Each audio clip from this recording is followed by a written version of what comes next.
Hey everyone, it's that time again in Warframe where we get to talk about when are we going to get a full proper Warframe mainline update. It has been almost 2 months or so since we've gotten Lewis Prey, the Lewis Prey Devstream update info, and it's been about half a year or so until we've gotten, or since we've gotten, I should say, any of the Duviri Paradox information, as they showed it off around TennoCon. If I recall correctly, the Warframe devs did say that they were planning to have a Warframe Duviri Paradox Devstream early in the year 2023. I believe they said they wanted it in January, but it could be February at that point, and that is what we're going to talk about today, because it is a busy day for me. I have some other games, and I have some Warframe guides to record, so thank you all for watching, subbing, checking out the Twitch, Twitter, Instagram, Facebook, TikTok, right? Any of the social medias in the description below.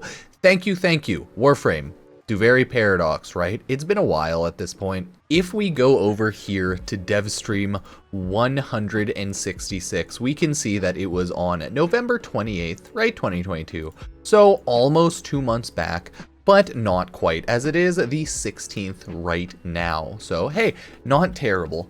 The thing is, Warframe Lewis Prey and Devstream 166 was originally supposed to be a part of Duviri Paradox, right? Like, this was supposed to be an update that came with Duviri Paradox because it was all supposed to come out in December, but Duviri Paradox got pushed back. So you kind of have to remember this. This isn't content that is new or like separate from Duviri Paradox.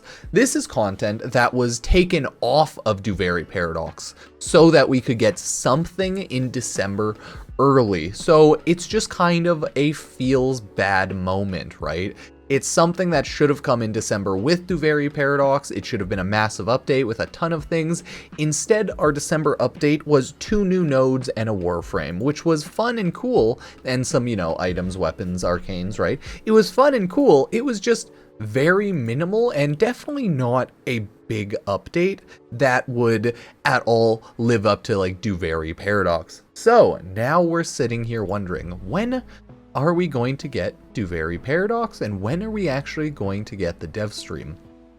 If we want to go based on how they did the Devstream info here, we could probably say that we'll get another Devstream within the next week or two, right? It's quite possible.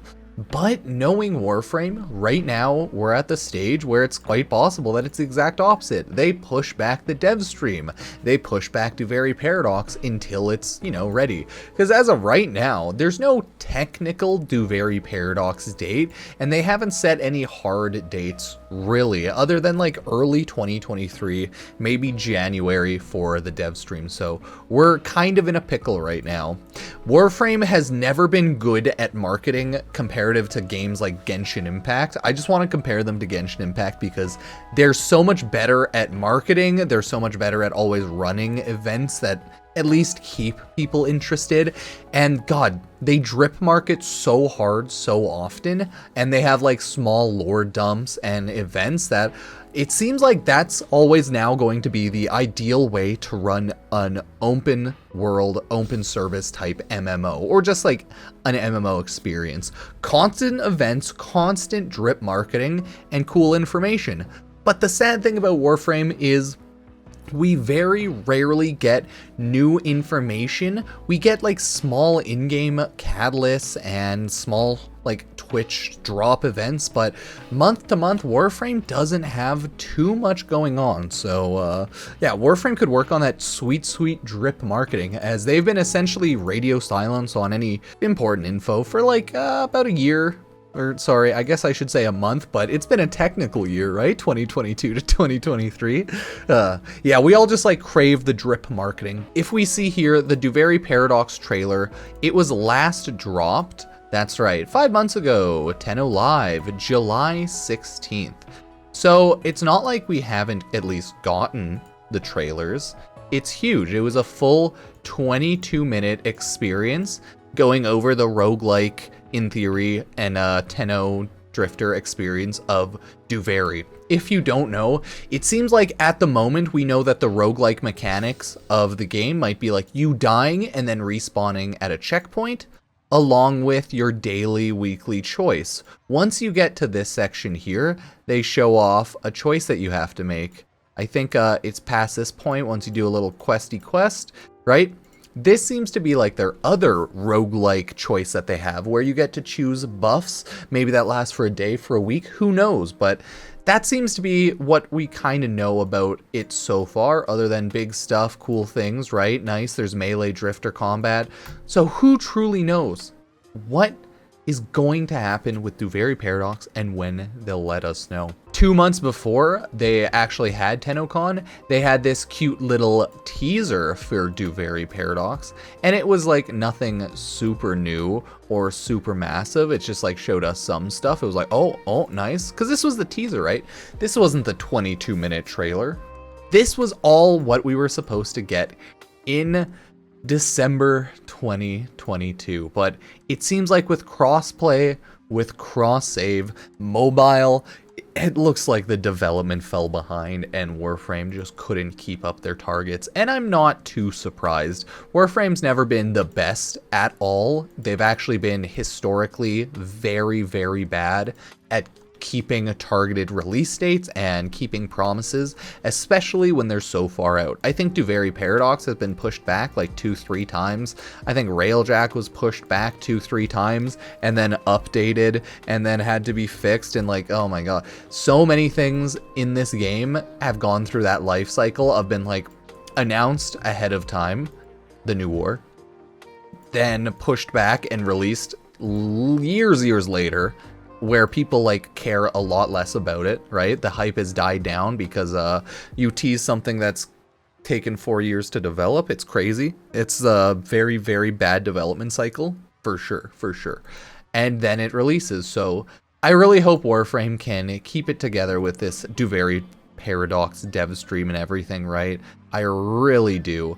Come on, it's the 16th. You can release it in the next 2 weeks, like the dev stream, not the update itself. Come on, guys. Do they actually know when they're going to release the Duviri Paradox? That's what I'm kind of concerned about. I hope they do. And I hope Warframe learns how to drip market their updates a little better over the next couple of years. They should just seriously like stare at Genshin Impact and like how they do their stuff, as I believe that's one of the more successful MMO type of games out right now that is like an MMO light. So yeah, because Warframe's an MMO light as it is an MMO, but it's not. So yeah, that's currently the situation we're looking at in Warframe. If any update about Duviri Paradox Devstream happens, I will be pretty excited and let everyone know. During primetime 3:32, they announced literally nothing, but it looks like, oh, Twitch Drops 333 has community drops.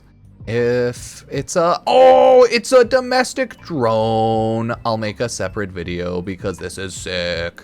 So anyways, everyone, that's the end of this video. I do appreciate everyone watching. I just wanted to chat about this because it's kind of important, and gosh darn it, Warframe, I want Duviri Paradox. I yearn for it. My body craves it, right? And I wish Warframe would learn the sweet tactics of drip marketing a little bit better. But either way, I'm gonna collect some Twitch drops there and make a video on that after. So I appreciate everyone watching. I will put this up on Wednesday, and I will be streaming Genshin Impact 3.4 with drops on Twitch later, as well as I'll be on YouTube and stuff. So thank you all for joining me, and if you watch any of my other content, I do appreciate that as well. It's been a very calm time, so I just wanted to make some chill videos this week, so I do appreciate it. Thank you. If you want to check out anything, it's all in the description below. You can join the YouTube channel membership if you want to support the channel.